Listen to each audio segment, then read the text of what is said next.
Прывітанне, шаноўныя сябры. Сёння мы перапісваем першыя старонкі рамана жыцця Валянціны Коўтун «Пакліканыя» паводле жыцця і дзейнасці і смерці Еўфрасіні Полацкай. Я хочу падзякаваць усіх, хто падпісаўся на наш канал і далучыўся да праглядаў.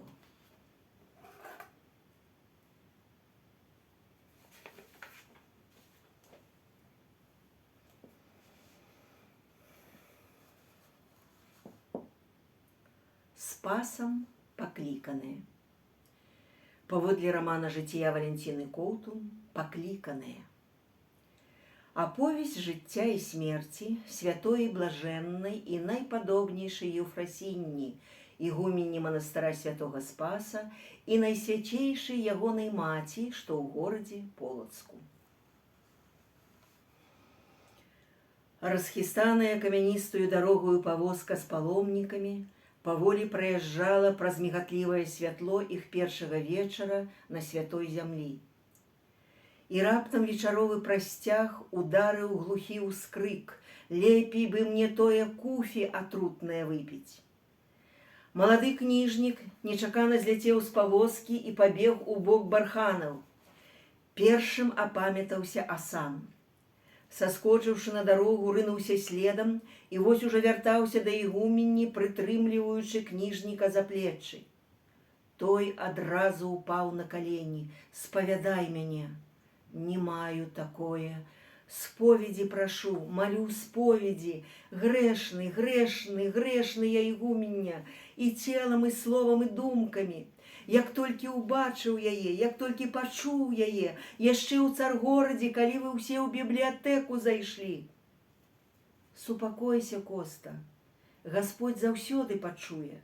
Цяпер хачу, і цяпер чуе, Коста, падыміся. Ты мяне з Міхалам у Візантыю паслала, каб я вучыўся, а я ж не сказаў табе нічога тады. Цяпер скажаш. Забудзі, благое, забудзі, Коста.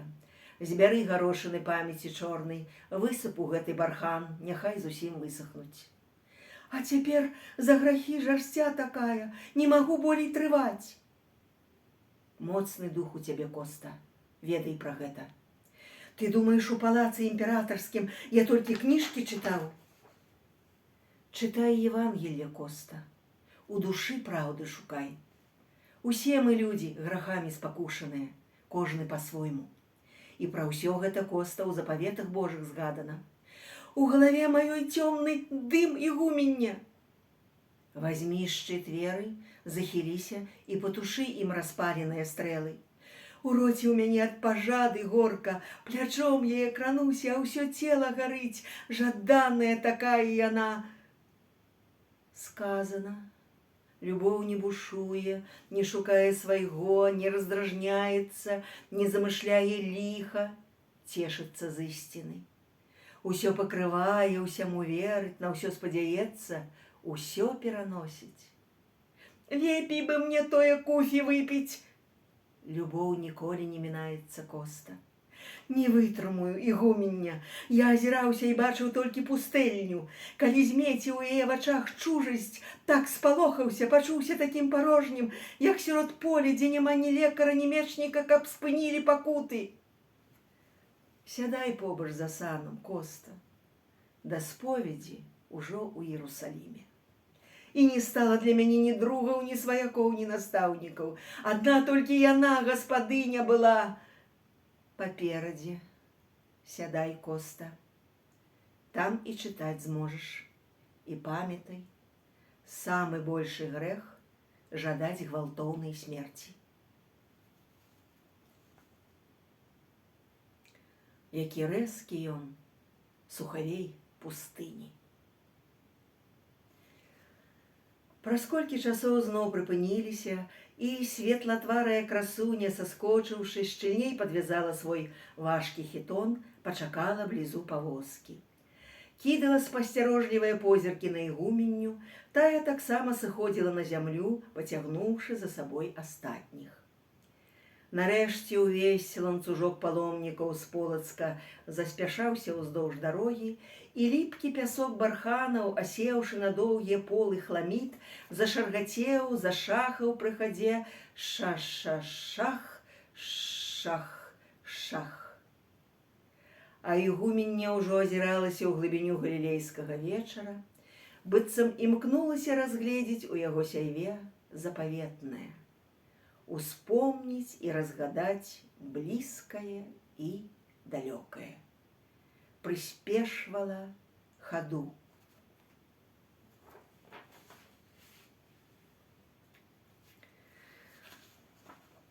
З гісторыі хрысціянства. Вялікі Усяслаў Полацкі, званы ў народзе чарадзеем, умацаваў полацкі сталец, сведчаннем гэтаму стала велічная Сафія над Дзвіною.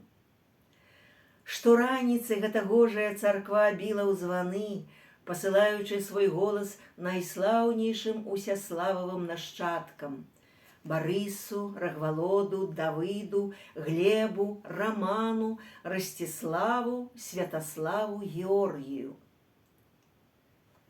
Стары вяшчун Вікула помніў, як пасля смерці чарадзея і закладання Уладзімірам Анамахам Смаленскай царквы Святой Багародзіцы, а яшчэ пасля таго, як нейкая няшчасная маладзіца падкінула ў лясны будан немаўля, цяпер адзінага сына ягонага валодшу, убачылі палачане ў месяцы просенцы страшнае знаменне.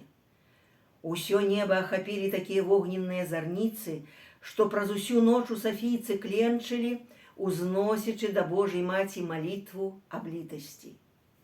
Землі тутэйшыя скавалі чуткі аб прыходзе д'ябла. Ці не шукаў тады паганы цмок сярод люду крывіцкага нейкае незвычайнае дзіця? Але калі ў гэты ж час у малодшага брата полацкіх валадароў нарадзілася дачка, названая Прадславаю, вяшчун ад нечаканай здагадкі адмахнуўся. Бо хіба можа ўстрашыць д'ябла слабасілая жаноцкая плоть? І ўсё ж, нягледзячы на благія знакі, полацкі сталец заставаўся па-ранейшаму моцным, хоць усім было зразумела, што кіеўскія князі так лёгка ад яго не адступяцца. З другога канца княства хціва падціскалі суседзі, смаляне і наўгародцы. Не драмалі дазорныя варты заходніх межаў. І праз увесь гэты час першыя хрысціянскія святары не прыпынялі вялікае працы ва ўлонні веры, аддаючыся ў пакорлівай малітве, каб узносіцца на тую вяршыню дрэва, дзе толькі птушкі нябесныя знаходзяць прытулак. Але чым болей мацнела хрысціянская вера, тым большы размах набывала крывавая барацьба паміж Полацкам, Новгарадам і Кіевам за вярхоўную княжую ўладу, што была так густа паліта бязвіннай крывёю ў гэтым новым, яшчэ крыху палахлівым, але ўжо ў суровым 12 стагоддзі, якое пачыналася трывожна і неміласэрна. Святым духам напоўніўся розум яе і сказала сабе, што будзе, калі бацька надумае аддаць мяне замуж.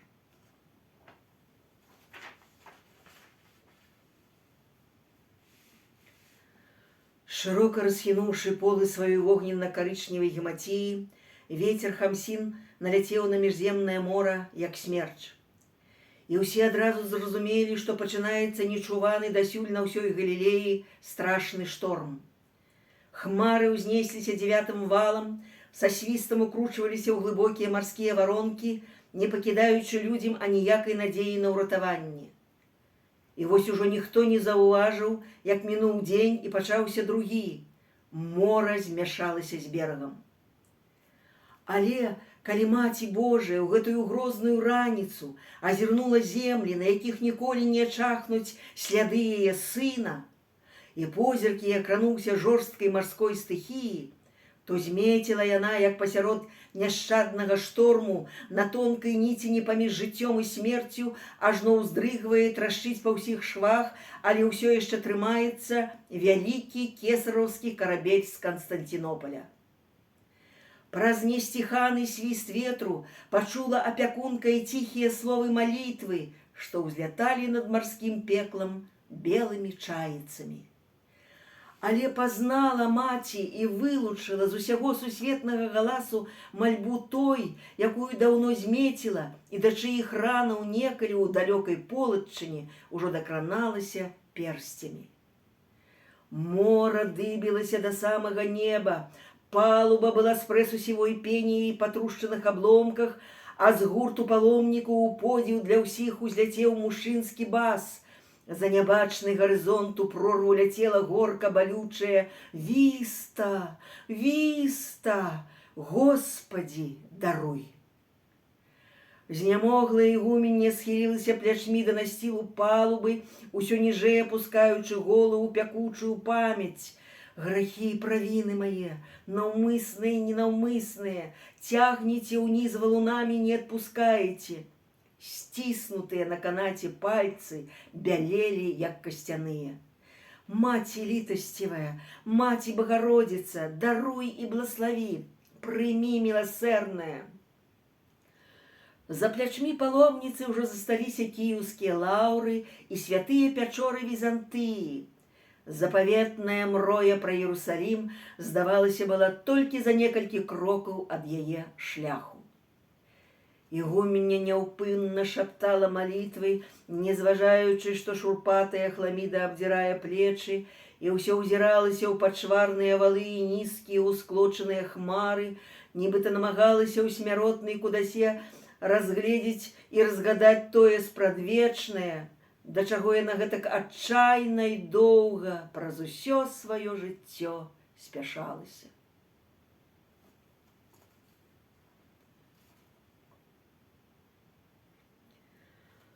Сустрэча з полацкімі паломнікамі была сапраўдным цудам. Ашаломлены імператар, дзівячыся незвычайнай праяве боскай волі, ветліва прыняў ігуменню Ефрасінію ў сваім вялікім паходным шатры, аднак затрымлівацца не мог і пры развітанні перадаў палачан пад апеку вернага і надзейнага слугі Асана.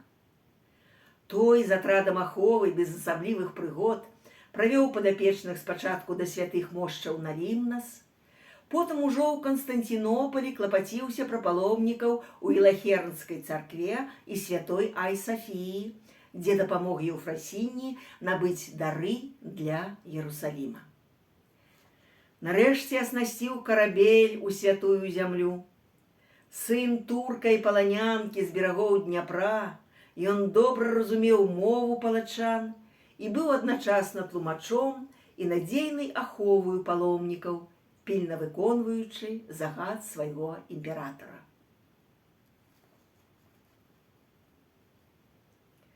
Пульсар устаўкі.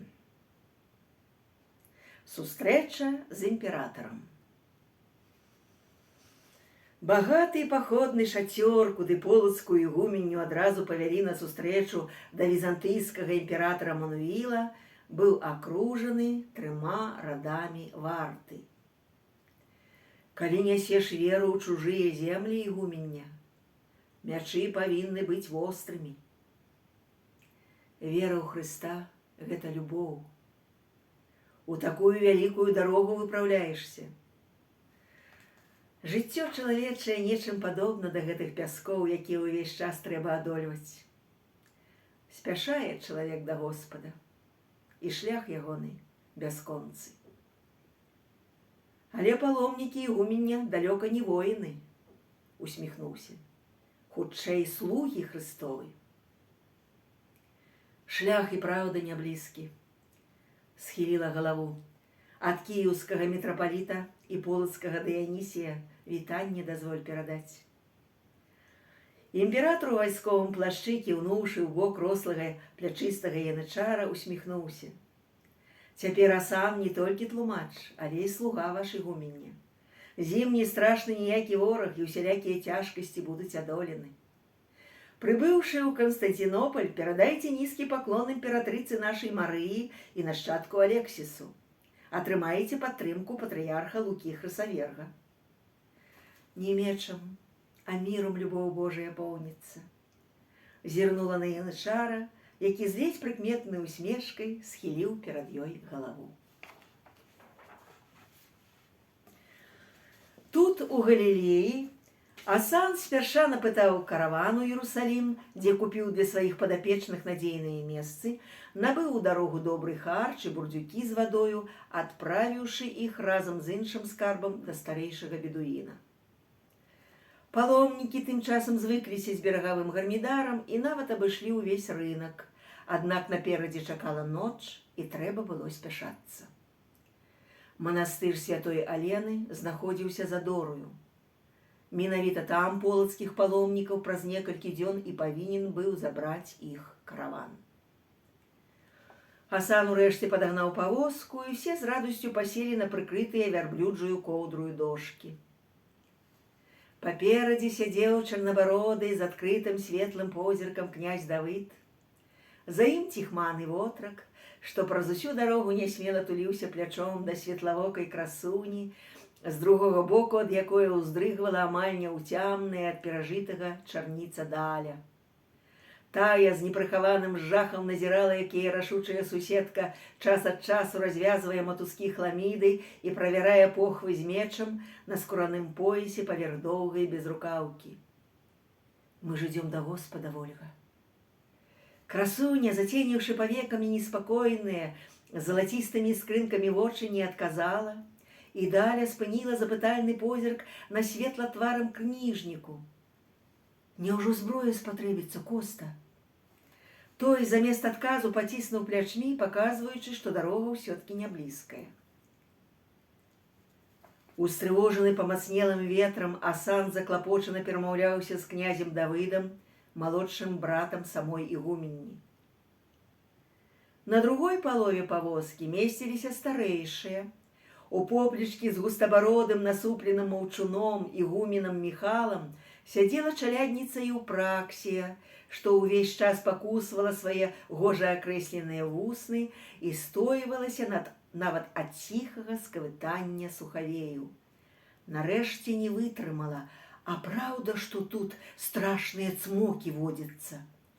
Успыхнула, падняўшы на барадатага суседа вусцішны позірк, але той адно адвярнуўся і няўпэўнена гмыкнуў у вялізны кулак. Дарога тым часам стала раўнейшую, павозка памякчэла, і паломнікі скупна задрамалі. Толькі самая паважная ігуменя Еўфрасіння, седзячы ззаду, не магла нават прыплюшчыць павекі і сачыла то за кубкамі серабрыстых смакоўніц удалечыні, то за адзінокім птахам пад ружавата-крышталёвым нябесным парасонам. Слухаючы шоргат колаў, ша-ша-шах, усё часцей і часцей яна са стрыманай усмешкай падстаўляла твар вечаровай свежасці і азіралася. Божа, сэрцазнаўца, адзіны ў святой Тройцы, дазволь і пусці кола памяці праз жыццёвы круг, калі ўжо той завяршаецца.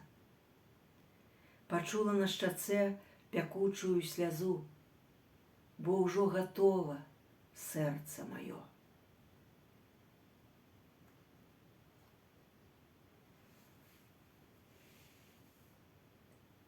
Пострыг.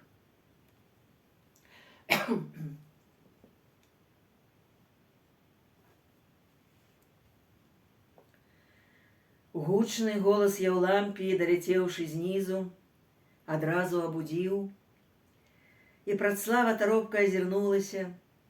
Па келліцы рассейвалася блакітнае святло раніцы. Тады гнуткая і лёгенькая, што былінка, імкліва зашалясцела хадачкамі па лесвіцы, выбегла ў двор І вось ужо лоўка прымасціўшыся на сядзенні побач з фурманам, задаволена рассмяялася. Пачала распытваць, ці дапраўды многа кніг прыслалі ад імператара з Візантыі, пра што сказала сама ігумення.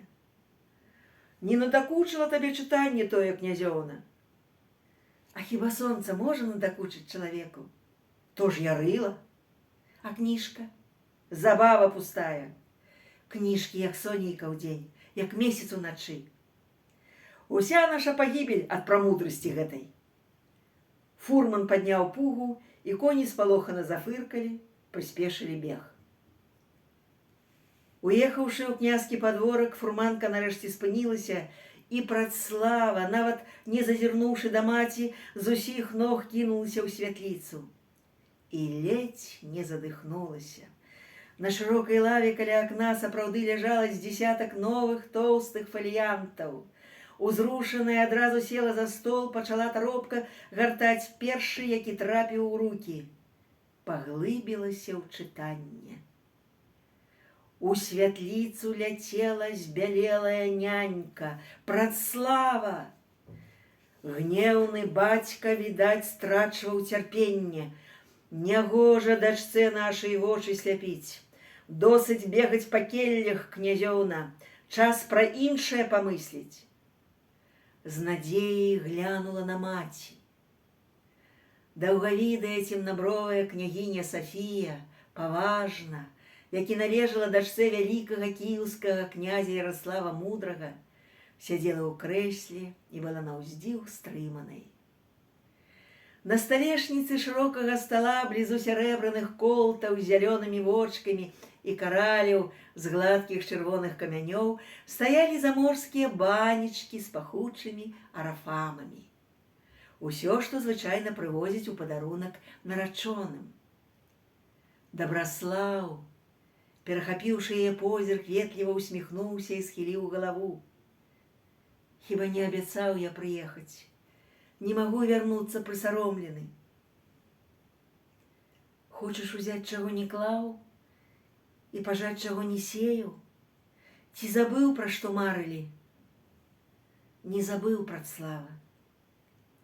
Жыццё хуткацечнае, багацце прах, павуціна ліпкая. Хутка ж забыў ты наказы Данілавай. Не памятаеш, як у Заслаўі слову кляліся? Памятаю. Але цяпер, калі вярнуся без дамовы, пральецца такая кроў, а будуць змовены на цэлае лета коп'і крыві не ўзлакнуць. На цэлае лета. Смалянін, узяўшы Працлаву за руку, ужо важна выходзіў на ганак. І ў той жа момант распаленая нецярпеннем дружына, згрудзіўшыся пад самымі вокнамі палаца, сустрэла маладых такім радасным гікам, што Працлава ажна заплюшчыла вочы. Слава Вітбіску і Смаленску! Слава! Слава! Але ніхто яшчэ не бачыў, акрамя Працлавы. Не бачыў яе, гэтай тонкай, такой звонкай стралы, што раптам вылецела з двара, блізілася да ўсіх тых, хто стаяў на высокім княжым ганку. Тады міжволі ўскрыкнула. Здалося, смерць неслася проста на яе. Аднак страла, пасланая рукой забойцы найміта, на імгненне змяніла свой накірунак, і вось ужо са свістам, парваўшы святочную сарочку смаляніна, ударыла сваю вострай дзюбаю ягоныя развінутыя ад шчасця грудзі, прабіла наскрозь сэрца, і той, ледзь варухнуўшы скрываўленымі вуснамі, прашаптаў Працлава. Потым так рэзка павярнуўся, што хвост стралы балюча шагануў яе па грудзях і пачаў падаць. Амаль непрытомная, кінуўшыся яму на дапамогу, у кароткае імгненне паспела разгледзець крывую усмешку запалоцкага князя Барыслава. Паволі апусцілася побач са смалянінам, над якім ужо схіляўся святар. Паплыла ў недасяжна поклічная Працлава.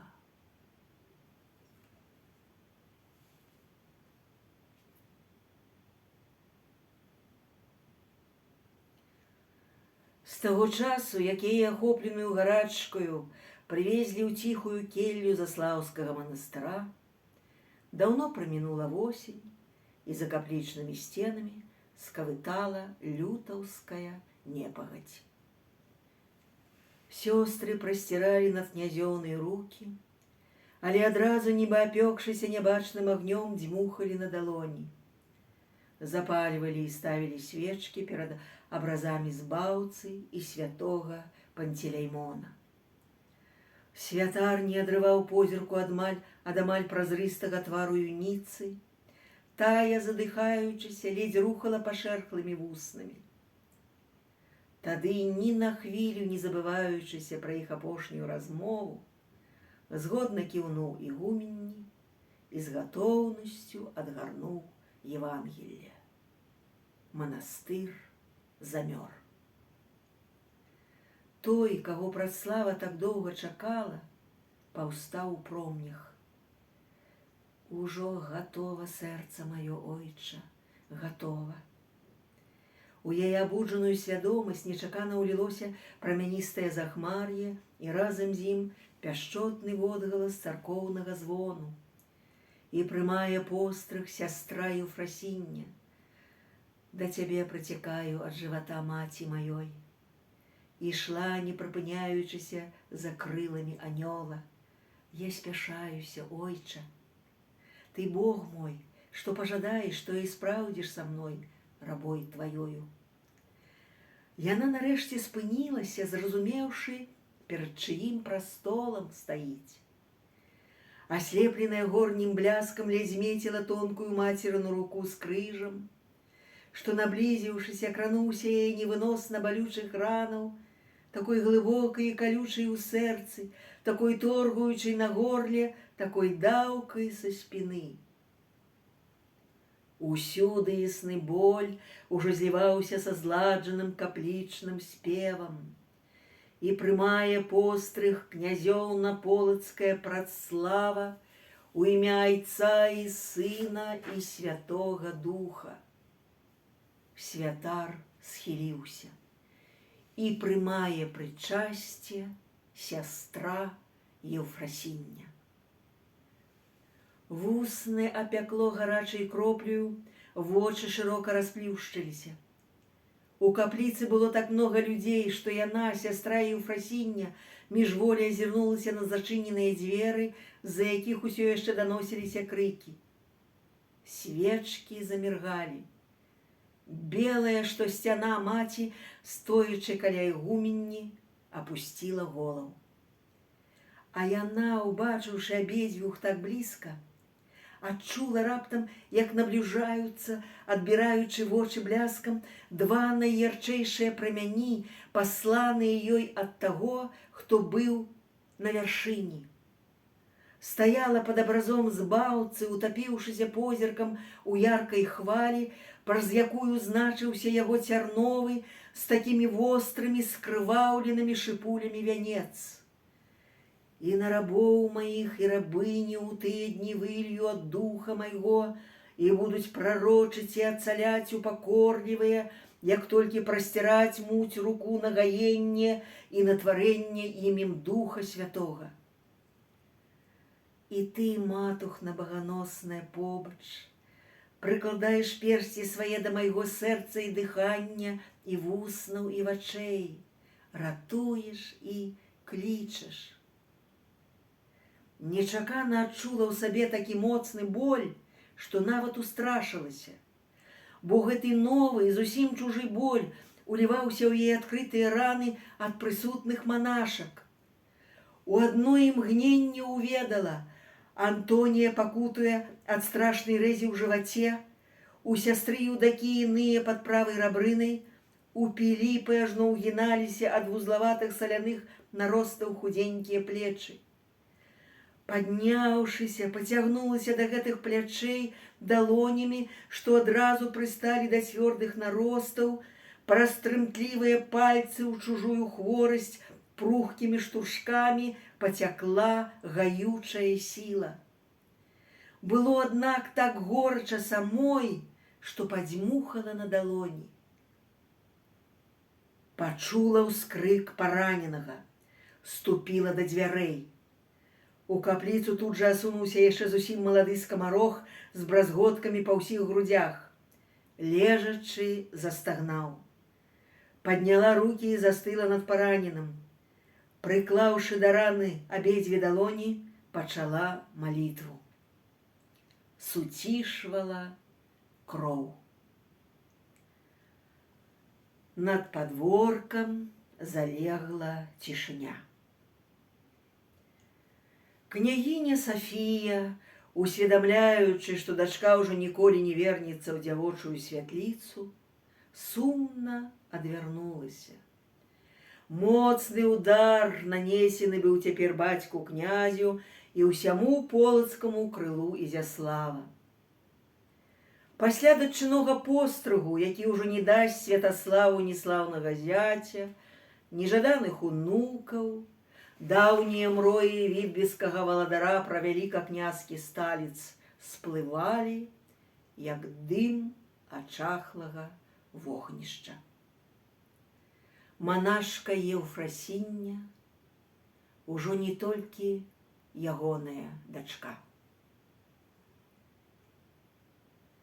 Святар няспешна выйшаў з царквы, на хаду дабраслаўляў усіх, хто ў гэты лютаўскі дзень, незважаючы на пагрозу ўласнаму жывату, застаўся ў падворку, баронячы абіцель.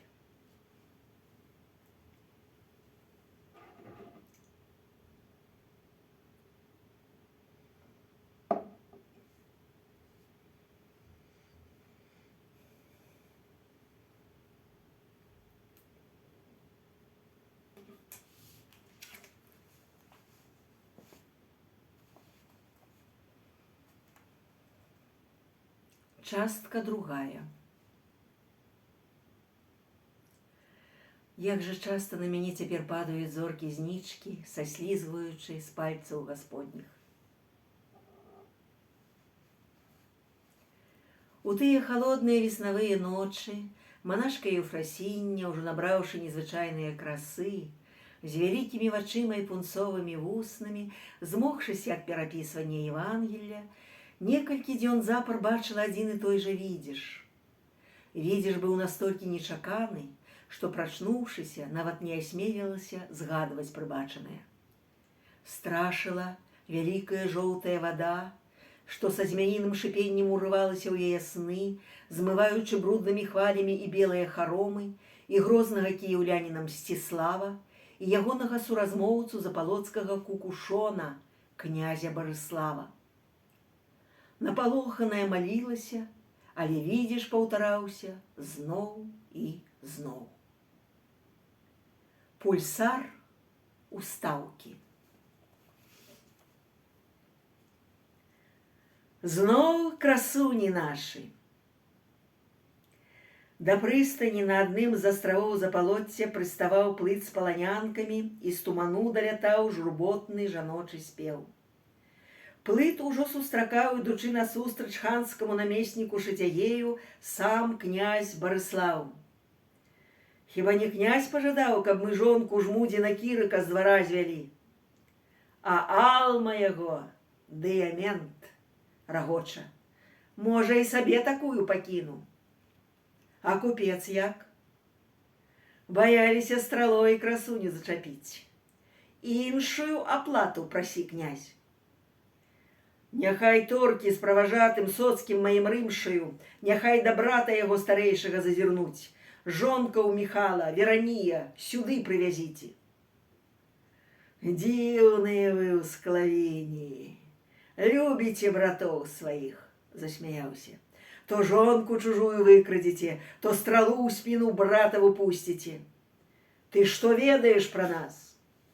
Прывязу красу твою, не злуйся, князь, засмеяўся.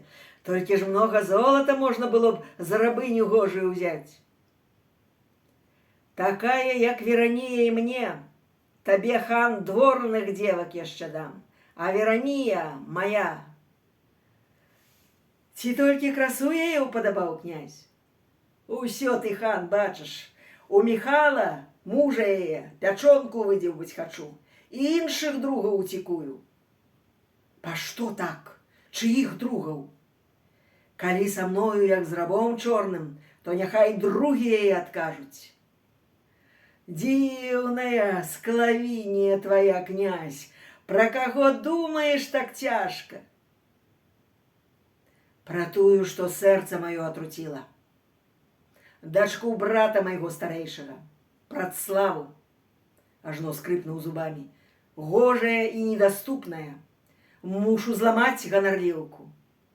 Смяецца хан. 16 летаў паміж вамі, зроднікі, не страшна?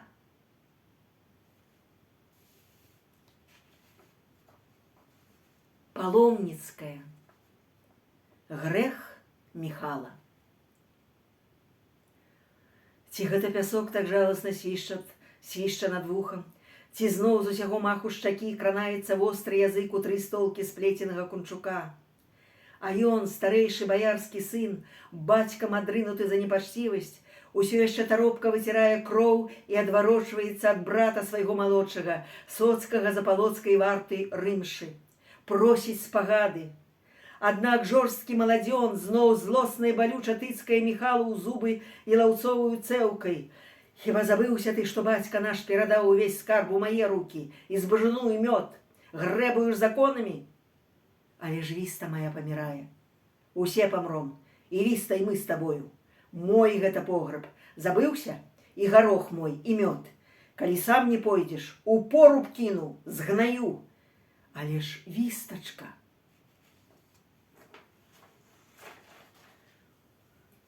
Назаўтра, прыцягнуўшы куль бобу, пазычанага яму Працлаваю, Міхал радасна кінуўся ў зямлянку і замёр. Маленькая віста, як вавёрыца, ляжала на прыкрытай воўную лаве і пазірала блакітнымі вачамі ў нізкую столю. Холодная, як снег. Спярша думаў, што да праўды не паспеў. Здзіўлена вызірнуў у двор. Суседзі ладавалі на падводы свой сціплы скарб, спешна збіраючыся ў дарогу. Паздзекаваліся з яе Міхале. Хто? Варочыў пачырванелымі ад гневу вачамі. Ведама хто. Не баранілі, чаму? Не заступіліся, загаласіла суседка. Не баранілі, заенчала, рассаджваючы малых на павозцы, перапытала, ад запалоцкіх. 13 жа лета ў вістачцы. Немалая ўжо, прасадзіў, як радуючыся яго бядзе, нізкарослы сусед Лоў. Але не паспеў нават адысціся. Міхал з усяе сілы штурхнуў таго вобзем. Чаму прынадзіў запалоцкіх сюды? У мяне і гоня тут пасаджана. Уцякаць куды, скажы, з дзецьмі. Уцякаць на што? Пра нейкага жмудзіна, рабаўніка пыталіся. Па што згубу на нас навёў сусед? Сама бачыла, як ночую порубнік укрываўлены да цябе пад акно прыходзіў. Пярсцёнак ад Вераніі прыносіў. Як яна там? Вінавата ўстрапянуўшыся, кабета зніякавела. Не ведаю. Апусціў аблічча ў шырокія далоні. Ты не заставайся тут, Міхале. Запалоцкія вяртаюцца. Вісту пахаваю. Юніца 13 летаў, цемнавалосая віста, была наўздзіў падобная да маці Вераніі, даўно зведзеную ў палац князя Барыслава, і гэта развярэдзіла сардэчную рану яшчэ болей. Міхал стагнаў праз усю ноч. Потым сам у тую страшную раніцу абмыў дачку, убраў скрываўленую ў новы покрыў, павесіў на грудзі яркія каралі, якія некалі падарыў Вераніі. І адзін маліўся. Ажно змакрэлі ад слёзы ручнік і шоўкавымі ніцямі расшыты дачын покрыў. Ён занёс вісту на капішча на руках, паклаў хаўтурнае радно улюбёнага дачынога саламянага ваўчка, з якім тая заўсёды засынала.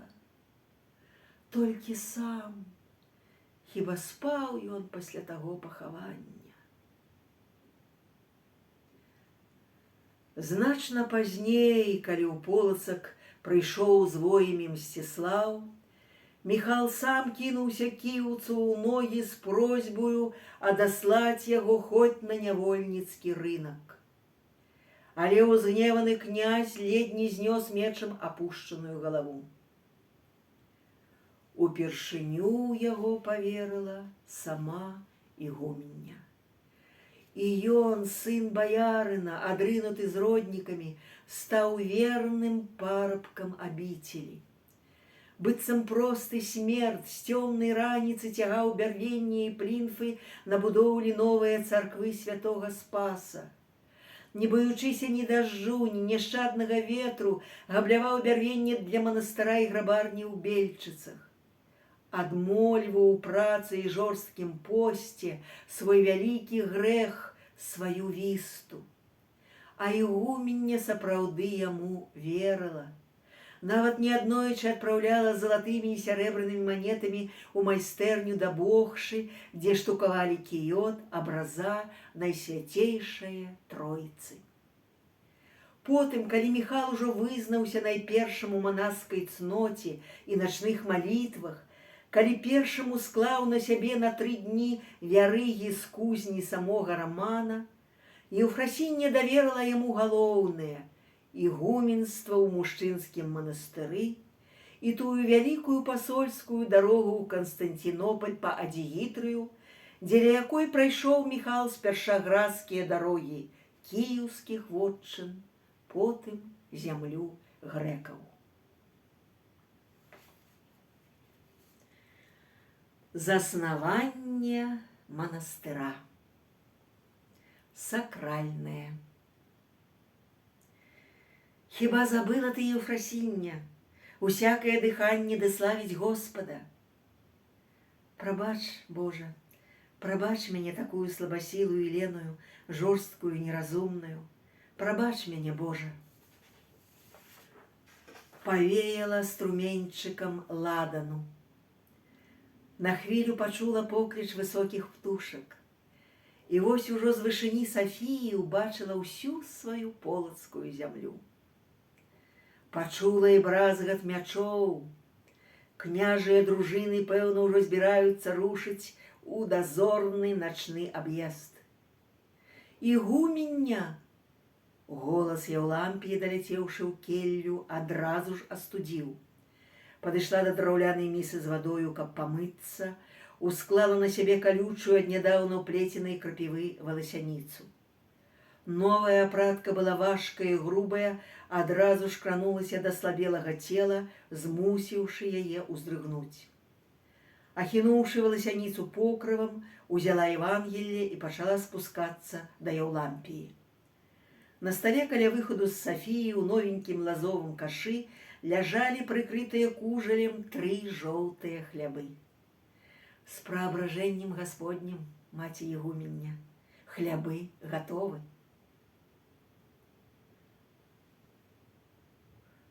Зноўку нечакана даляцеў рогат Вераніі, і Еўлампія яшчэ раз зірнула на ігуменню, чакаючы наказаў, але, заўважыўшы пад покрывам валасяніцу, скрушна ўздыхнула. Як жа часта не могуць зразумець людзі, што ідуць малітоўніцы-манашкі да вялікай ісціны ў ранах, сягаюць праз пякельныя прорвы і збіваюць душы аб вострыя камяні грахоў смяротных, спасцігаюць вышыню праз падзенне. Як будзем ехаць, галубка мая ігумення, старайся не варушыцца. Ад валасяніцы такой раны да касці бываюць. Душа цалейшую будзе. Еўфрасіння нарэшце села на павозку, і валасяніца адразу пачала абдзіраць плечы, але яна маўчала, ледзь змагаючы боль. Конь мераў дарогу да сяльца весялей, Ноч была мяккая і ціхая. Аднак зноў смех Вераніі.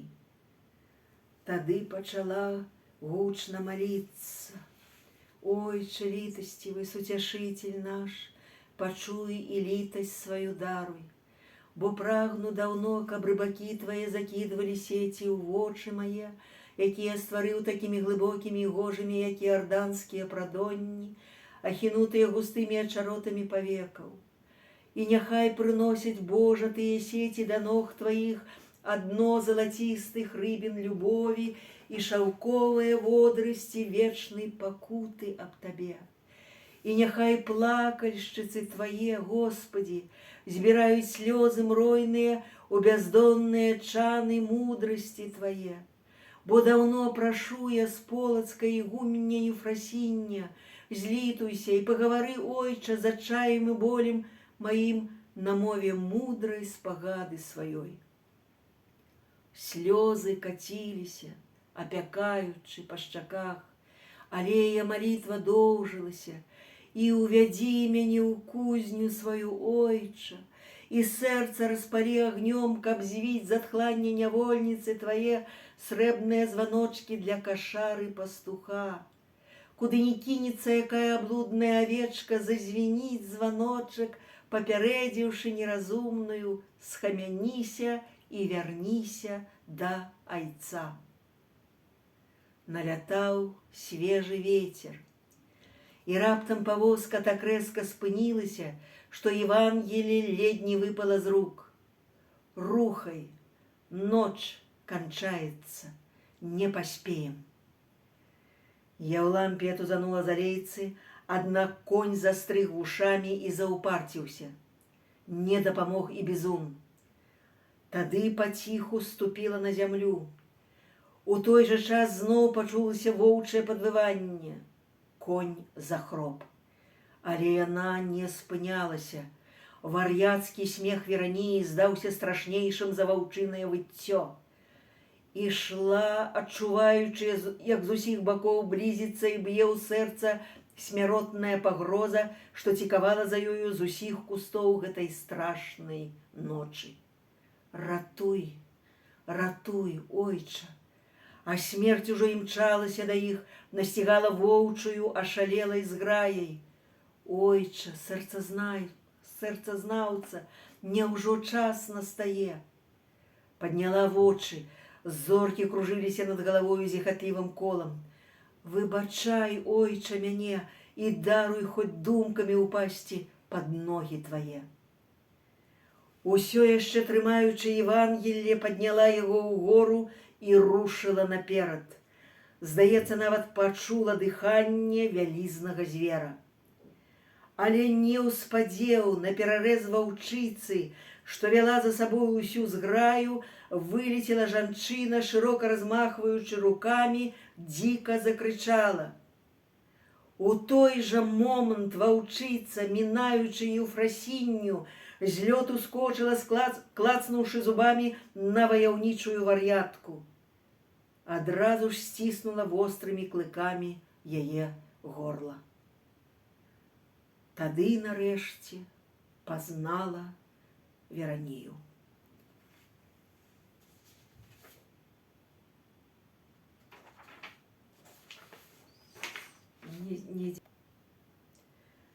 Урэшце, укленчыўшы каля нябожчыцы, Ефрасіння пачала гарачкава шаптаць малітву і ўжо не чула, як пад'ехала павозка, з якой вылецела Яўлампія. Вершнік у чырвоным кафтане ўздыхнуў. Дзякаваць Богу, сустрэў вас. Зразумеўшы, што ігуменя ўсё яшчэ не можа пазнаць яго, схіліў галаву. Кмет Сава, з дазвола твайго пахаваем гаротную на могілках каля старога поруба. У сяльцо. Там будзе. Праз колькі часу, адгарнуўшы новую абалонку свайго летапісу, ігуменя Ефрасіння запісала, што быў закладзены спаса-праабражэнскі манастыр у сяльцы пасля доўгага змагання са спакусамі з прывезенымі ёю Евангелием і 3 даравальнымі хлябамі у імя Айца і Сына і Святога Духа напрыканцы месяца зарэння у лета ад нараджэння Божага 1126. Дзякую вам, шаноўныя сябры, і зноў хачу папрасіць вас, падпісвайцеся, калі ласка, на канал літаратурнага тэатра слова.